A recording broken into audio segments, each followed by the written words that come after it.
Hey guys, Nick from Slick Nick's Detailing here. I just wanted to take a few minutes and make a quick video on detailing motorcycles. I know some people do it and they think it's a big pain in the butt. I do a ton of bikes, including my own. I have Street Glide, and today I'm just wet sanding and buffing it because I had it painted last year and I didn't spend a ton of time wet sanding it, so I figured I'd take a little bit of the downtime this week to wet sand and buff it and maybe create a little bit of an advertisement for myself. But anyways, I just wanted to talk about some of the essential things that you really need for detailing bikes. So over here, I have pig spit. This is probably the most essential thing that you're gonna need. This is really good for the textured engine powder coat. Anything matte black, anything textured black, it works awesome. You literally just spray it on and let it sit, and it creates a nice dark, like deepened color on the powder coat, and it makes it look like brand new. And that's a big thing with a lot of Harley guys and stuff that I talk to, is the engine powder coat looks like crap and it's dirty. Obviously wash it like with some Dawn or something first. You're gonna have to use some detail brushes, scrub brushes, things like that. But this stuff is absolutely awesome for the engine powder coat. So get yourself a few cans of that. It goes pretty quick. The next thing I'm gonna talk about is steel wool. This is 000 steel wool. It's really fine.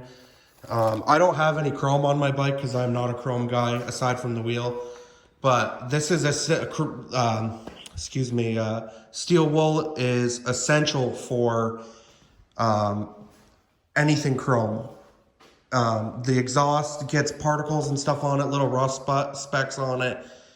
I always go around when I'm washing the bike with some steel wool, put some soap directly in the steel wool, and you polish all the chrome with it, and it knocks off all the contaminants on the chrome.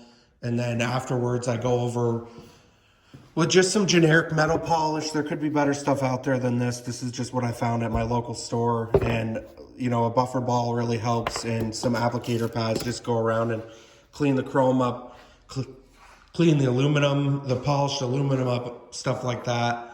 That makes a big difference. Another thing is, especially if you're doing any paint correction, is you're obviously going to need a polisher.